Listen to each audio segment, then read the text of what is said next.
Nosso trabalho inicialmente ele vai estar distribuído em introdução, justificativa, pergunta norteadora, objetivos gerais e específicos, referencial teórico e as referências.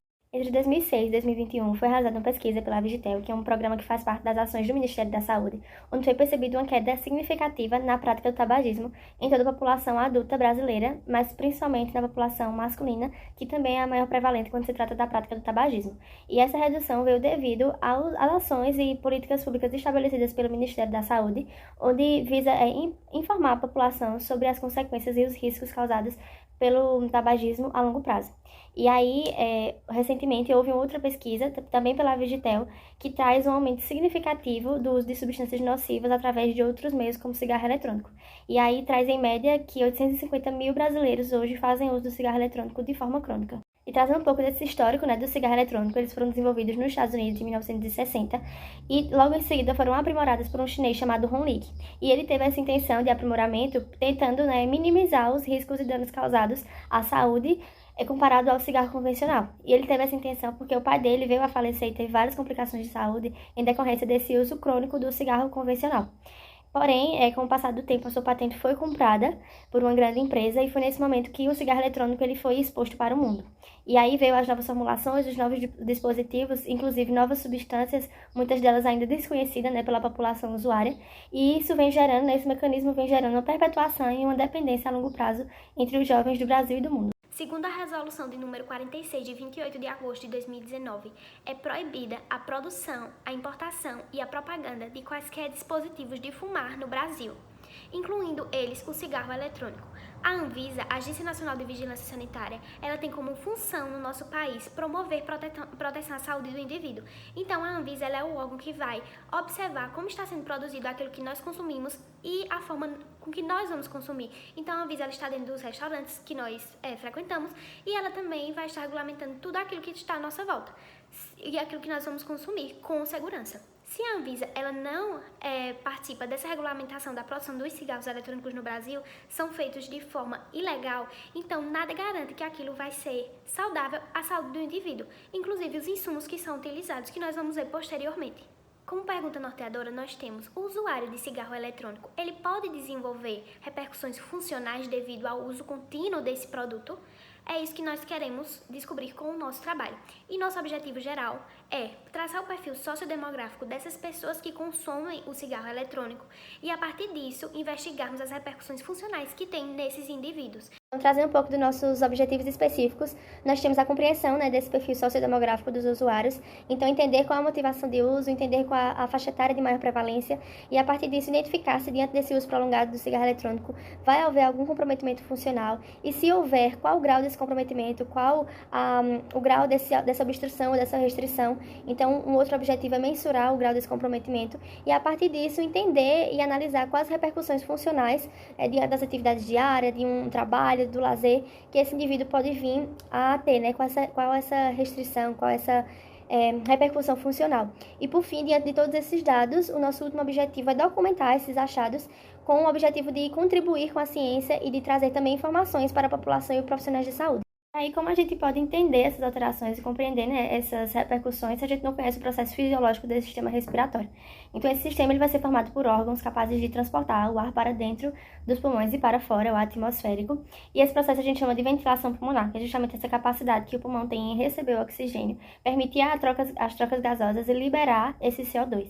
E tudo isso vai depender das estruturas, dessa divisão estrutural e da divisão funcional desse sistema. A divisão estrutural nós temos o trato superior e inferior desse sistema respiratório. Na divisão funcional nós temos a porção condutora, a porção transitória e respiratória.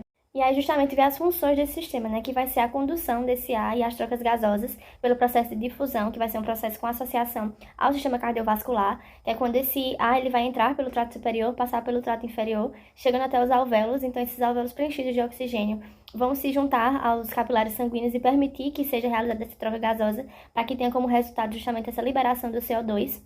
Além disso, ele vai ter como função a termorregulação, a manutenção do equilíbrio ácido-básico, a defesa desse organismo e também influência na fonação e no olfato. A compreensão e esse entendimento desse sistema vai ser essencial para entender o bom funcionamento e quais são os mecanismos e fatores que vão influenciar nesse sistema. Então, por exemplo, o fluxo, que pode ser um fluxo turbulento ou laminar, as diferenças de pressão, a pressão atmosférica, intra-abdominal, alveolar, que vai ter grande interferência na fisiologia do sistema respiratório, a complacência pulmonar, que é a capacidade do pulmão em expandir e retornar, a influência essencial do sistema musculoesquelético por causa da atuação motora, nesse sistema, justamente pelo diafragma, pelos músculos intercostais. Então, tudo isso vai ser preciso para poder a gente identificar e mensurar caso haja algum comprometimento funcional nesse indivíduo. E isso vai ser identificado a partir da avaliação, com o exame físico, a anamnese, a utilização também de recursos, para que seja capaz de identificar caso haja alguma alteração nesse indivíduo. Quando a gente fala desse comprometimento, vários fatores vão influenciar nessa alteração desse sistema. Então, fatores internos e fatores externos, por exemplo, como a exposição a substâncias nocivas, como é o caso da nicotina presente no cigarro. Essa substância em específico, ela é extraída de uma planta e logo quando ela chegou ao Brasil, ela era utilizada como fins curativos, fins medicinais. E após a Primeira Guerra Mundial foi que essa substância passou a ser utilizada no Brasil e no mundo como forma recreativa, digamos assim. E hoje ela é uma das mais consumidas no mundo e no Brasil. Nós sabemos que as principais consequências desse uso contínuo são repercussões respiratórias. Essas repercussões respiratórias, elas podem gerar doenças quando somadas, e o INCA, ele publicou, que é o Instituto Nacional de Câncer, ele publicou recentemente uma pesquisa que diz que cerca de 50 doenças que são decorrentes do uso do tabaco. E uma delas, nós podemos citar o câncer de pulmão, que 90% dos casos é decorrente do uso do tabaco no indivíduo. Aquela fumaça tóxica entra no corpo e essa fumaça tóxica causa a mutação das células. Nós sabemos que o câncer de pulmão, ele não atinge só necessariamente a área do pulmão, mas ele também pode gerar metástases, e essas metástases atingem outros órgãos e acaba atingindo o indivíduo de forma sistêmica, atingindo o sistema respiratório, atingindo o sistema renal, atingindo, enfim, inúmeros sistemas devido às metástases. Dentro do cigarro convencional, nós vamos ter cerca de 4.700 substâncias tóxicas para o indivíduo. Então, quando comparamos o cigarro convencional e o cigarro eletrônico, a principal substância que há em comum entre eles é a nicotina. A nicotina, quando ingerida pelo indivíduo, ela vai liberar substâncias como a dopamina, que dá ao indivíduo sensação de calma e prazer. Então, cada vez que aquele indivíduo usar mais aquilo, mais vontade ele vai ter pelas sensações que ele sente, sensações boas. Então, é o principal ponto que nós devemos observar para o vício. A nicotina é o principal ponto de vício do indivíduo em ambos os cigarros, convencional e eletrônico. Eles têm dentro do seu recipiente vários compartimentos. Nós vamos ter a bateria, o sensor, o cartucho, o aromatizador, o microprocessador e a lâmpada de LED. Dentro desses componentes, eles vão variar. Nós vamos ter a primeira, a segunda e a terceira geração desse produto. A primeira geração, geralmente, são produtos descartáveis. Então, o indivíduo vai usar uma certa quantidade de vezes, vai ter a lâmpadazinha de LED, que vai indicar cada vez que ele puxar a fumaça, e eles são descartáveis. A segunda geração, nós já vamos ter um produto recarregável, um produto que dentro dele vai ter um tanque. Nesse tanque ele pode ser recarregado com nicotina, e essa nicotina vai ter um aromatizador, vai ter um cheirinho ali para ser mais atraente para o indivíduo.